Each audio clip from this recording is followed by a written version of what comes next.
Well, how's it going there, guys? James here from Butler Farms on a beautiful Saturday afternoon.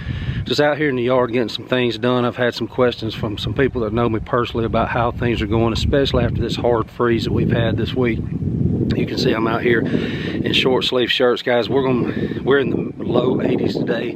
We're gonna be in the mid 80s tomorrow. 5 days ago it didn't touch 40 degrees and we had a straight up snowstorm. So for those of you that don't think the weather manipulation is real, I'm gonna let you believe that. But guys, I was gonna take you on a quick little tour around here to see what's going on, see what survived and what didn't. And you're probably gonna get to see what being out of shape looks like without me telling you I'm out of shape, because we're gonna take some steps here. So let's get started with this real quick. These are my crabapple trees right here behind the house. You can see that they're full of blooms.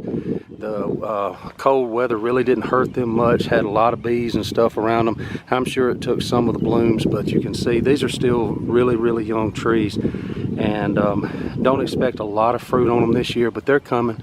In the next couple of years they're going to be big producers. You can see where we've already had the blooms, and so hopefully they'll set fruit this year. I trimmed them back pretty good this year, the first time that I've done that. I generally don't prune my young trees when they're really young. I just let them kind of do their thing. This was the first year I really cut them back, and so maybe it'll bring good things. All right, let's walk on down this way to see some damage that actually did happen. Along the driveway here, I have several things. I have a couple of Kiefer pears, and they are all leafed out, as you can see. Right here, that's one of the Kiefer pears. Now they had not set blooms yet, which is probably a good thing, but they're looking good. They got trimmed back pretty heavy this year. These are my wife's great grandfather's fig trees, guys. These leaves were almost about the size of my hand. We had that cold snap that came through, and you can see what happened right here. I don't know. I just don't know. You know, figs are heat-loving plants. I don't know. I'm not a fig expert, so I just really don't know what's going to happen now, because obviously that's not good. It burned them really bad. To be honest with you, I don't really know what this is. I think it's an apple tree. You know, it's been bare this whole time, but as you can see, it's finally starting to leaf out. So it's a little bit behind the pear trees. I tried to find the tag for it earlier, and I don't know what's happened to it, but you can see I don't think it's going to hurt it much. This one was pruned back pretty heavy too, but it's finally starting to break and leaf out. Here's another one of those fig trees, and you can see, guys, it's just, I don't know, these fig trees have been a struggle ever since we moved them when we built our house. These were right behind his old house that we had taken down, and I promised my wife I would try to save them, and when I transplanted them, they were like one little bitty stick sticking up. So they've come a long way. I just don't know what's going to happen with them this year. I really don't. It's kind of sad, really.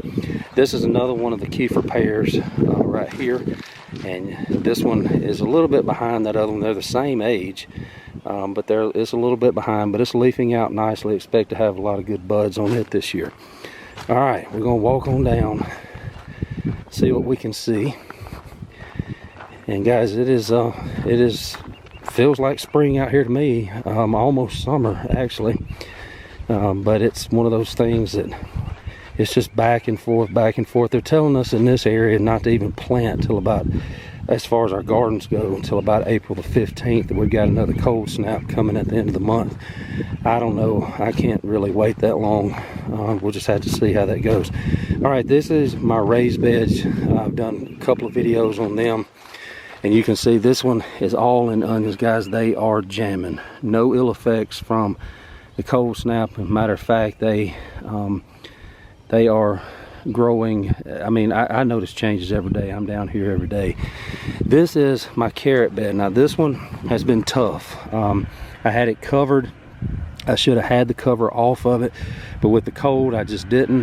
Now it's going to be really hard to see, but you can see that there's some green coming up. All right, so there's several things happening here. First of all, when I let Mother Nature water them, I mean, she watered them.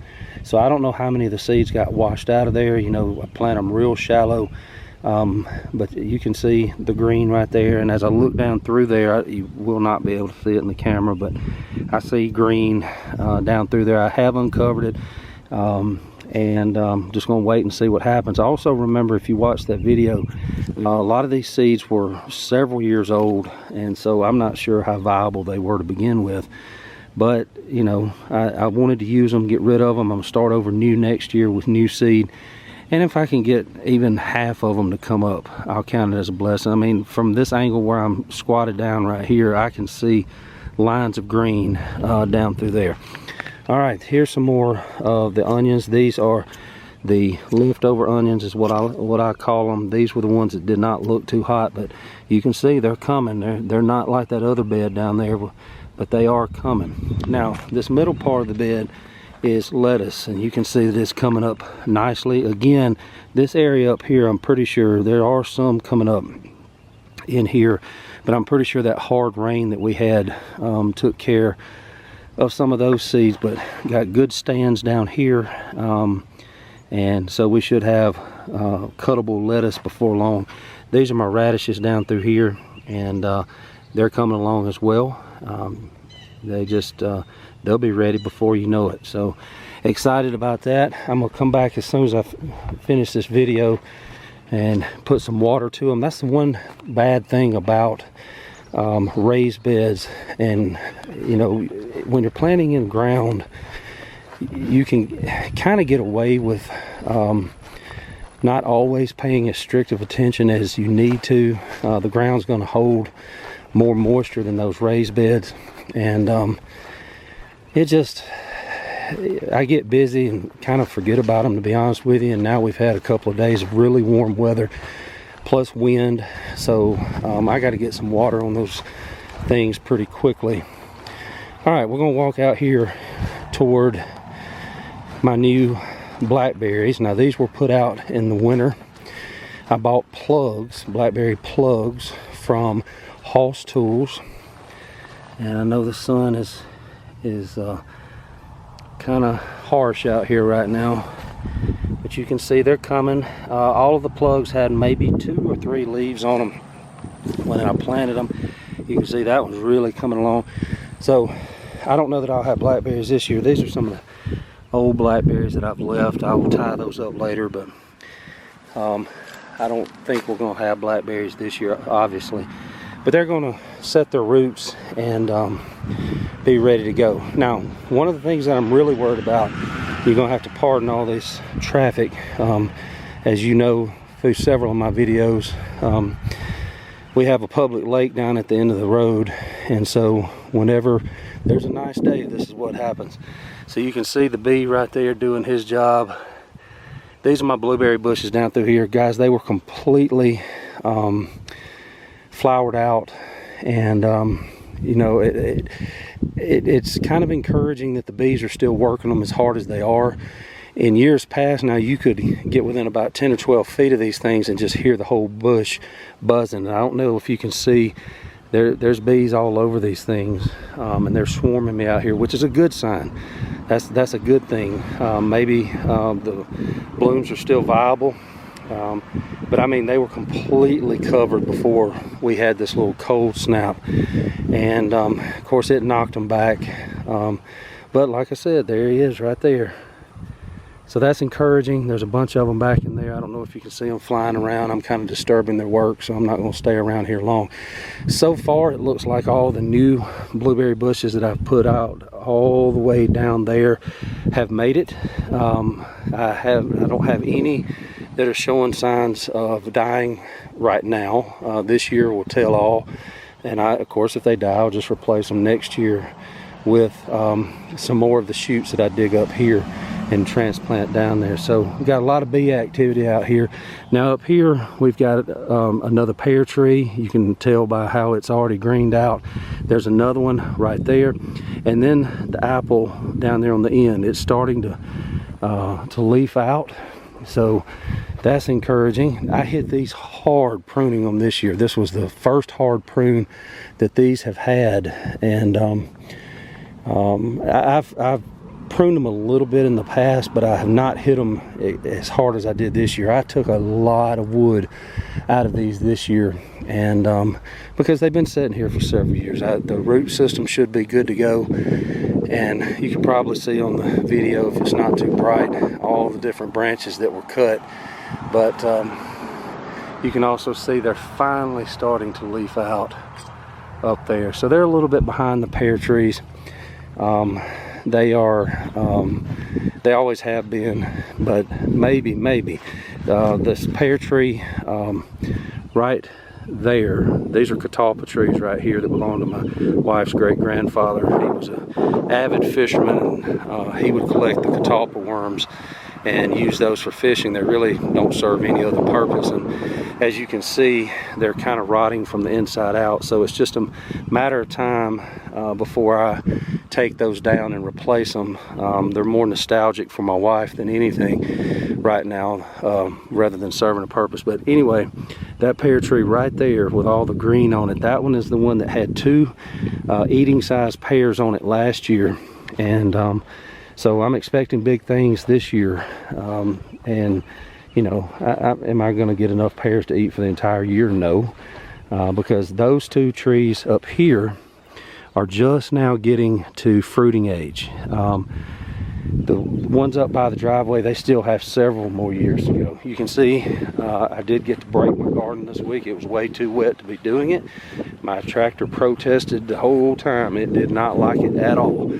But I got it done while I was off work, and I'll come back probably in the next week or so, let that grass dry out that you can see in there, and come back and disc it again. I won't break it deep again. I just do that one time a year, and then I'll come back and disc it, and then I'll come back and till it before I get ready to plant it.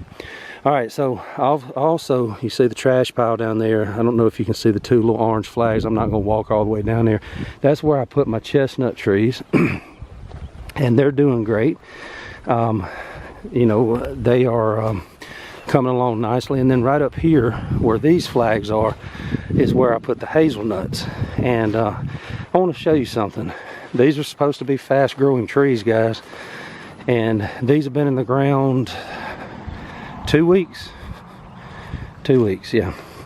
Look at this guy right here. All right, I know it's bright out here and it's hard to see, but guys, we're already putting on new branches.